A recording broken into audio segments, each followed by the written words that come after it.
بۆ ئێرانیش وەک لە پێشکی بەرنامەکە ئاماژەم پێکرد دەسەپاچە ناوەسێ و هەر ڕەشەش دەکات. ئێستا ئەو چی ئامادە کردووە بۆ ڕوبەڕووبوونەوەی ئەمریکا؟ ئێران لە ماوانەی ئاخیرا بڵێن لەگەڵ رووسیا و ڕووس بە دەرەجە دوو ینی ڕاستی چین ینی ڕووس تەنها ئەوەیە ئێران نەبی باتەوە نەبڕوخێتنیش مەبدەئی ئەوەیە، بەڵام لەلایەن چینەوە نەخێر جگە لەوەی کە وتمان مەنزومەی HQ9 بیەکەی وەرگرت بوو لە چین داینابوو، ئێستا ڕادارێکی تری وەرگرتووە YLC8B فۆتۆنی ضەوئیە ڕووناچیە کە من باسیم کرد کوان بڵێن پێش تقریبان 2 مانگ 3 مانگیشە بێتن ڕادارێکی کمۆمی هەیە کە دروست دەکرێت لە چین و ئەمریکا و نەمساش لە نەمسایانوێ دروستیکەن. ئەو ڕادارە فۆتۆناتی ضەوئیە زمانی شەبەحی نەما ئیتر توانای ئەوەی هەیە لە دووری 350 کیلۆمەتر F-35 F-22 ببینێتن ئاشی بینێتن دڵنیا بە، چونکە ئەمە تاقی کرایەوە لەلایەن چین تایبەتی کە F-35ەکەی کۆریا کەوتە خوارەوە لە دەریا چین توانی بەمە ببینێتن.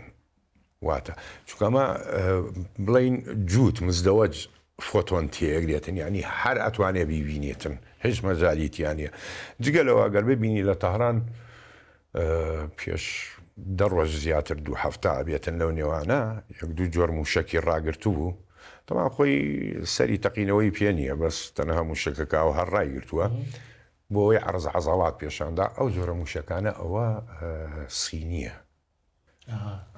هیچ چینە ئەوە وەریگرتووە، دانەیەکی بەناو نورەوەیە، دانەیە تریش هەیە لەوانە، جگە لەوانە هەنێ موشەکی تری هەیە بڵین کە پێش 4 ڕۆژ لەمەوە پێش لە مەضی قرمز تێیگرت، ناوی لێناوە سەیاد سێ ڤێرتیکەڵ ئامودی هەڵەسێتن ئەم موشەکە بەرگری ئاسمانە، موشەکێکی هایپەرسۆنیکە، ئەمەش تازێ ئەمەش مەترسیە خاتە سەر فڕۆکەکانی ئەمریکا.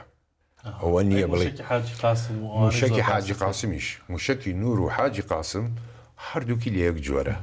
ئەم دوانە سەرەکەی تەنونیوێکە 1500 کیلۆیە تەقینەوەکەی هایپەرسۆنیکە ئەگاتە هەر شوێنێ بتوێ بۆ سورعەتە مەنزوماتی ڕادار زەحمەتە بیگرێتەوە حتا فڕۆکەی ئەواکس ناتوانێ بیبینێتن، هێزی بەرگری ئاسمانیش زەحمەتە کە بیگریتەوە.